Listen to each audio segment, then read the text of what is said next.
Hi guys. Hi. What are you going to talk about today? Hudson Red. Hudson Red. What do you mean by that? What is Hudson Red? Hudson Red is a washed rind cow's cheese. Go ahead. Well, yes, it's a washed rind. It's from the Hudson Valley in Ghent, New York, upstate. It's made with all Jersey milk from one herd. It's collected every morning. There's no holding tanks for the milk. It's fresh, very rich and creamy, but it's a stinker. Yeah. It straight up stinks. It stinks. It's very sticky. It's really red, kind of orangey color. Stinky or sticky?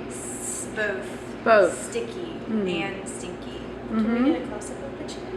Yeah. Can we zoom Yes. Let's take a little. Look at that. That's a good one. Get in Yeah. Yeah. Good. Yeah. Yeah. That's Yeah. awesome. Okay. Yeah.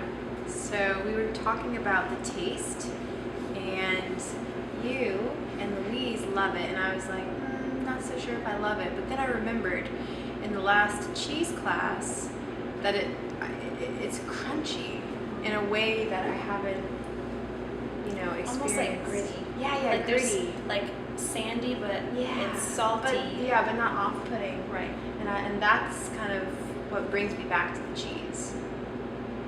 The sandy part or Yeah. just the surprise? The sandiness.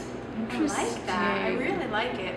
I don't know what it is. A different washed rind I adore. I mean, it's so good.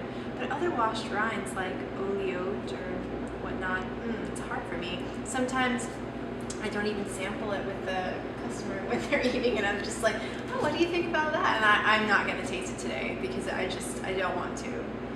And do you think it's because you're a new cheesemonger and you're building your way up to that? Maybe, I don't know.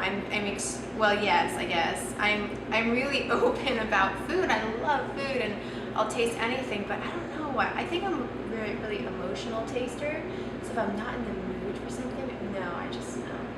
What about you, Angela? You've been a washed rind girl from not the get-go, but Not at all. Oh. I would say. I mean, Kira has her blue cheese that she, works on, and for me, it's been washed rinds. But I will tell you, when I first had the Hudson Red, I just fell in love. Really? I just fell in love because I got past the. Well, actually, no, it was in the cheese class. It was Cheese 101, and we were smelling something similar to Hudson Red, or it may have been Hudson Red.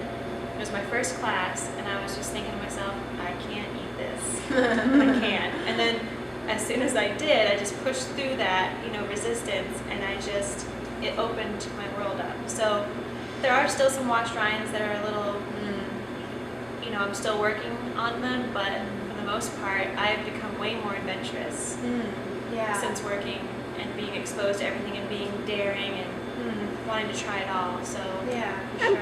and plus you were up there at the farm, right? So that kind of was, helps. yeah. Yes, and you see how beautiful, like the landscape around the farm and how small it is and how it's been there for years, generations even. And it's so simple. It's such a simple process, and how much, because there's literally like 3 small quadrants before they are sent to age in the cave. And even their brine buckets are considerably small, but they produce so much cheese. And I'm just thinking, how do you guys do this in such, but they have everything down from, how the curd is sliced and the temperature, and then where the cheese goes once it's molded and it's drying. It's just, they have such a smooth operation. It was really, I admire that, because it's just like boom, boom, boom, and they're just on it. Well, great, ladies. They say inside every cheesemonger there's a cheesemaker waiting to be happy. So maybe one day there's some cheese making in your future. I hope it's a washed rind. I really do. I can see that. But Yeah. I like some goats. I mean, I would really like some goats. Well, let's get to that one next time we do. All right. Well, thank you very much for checking in.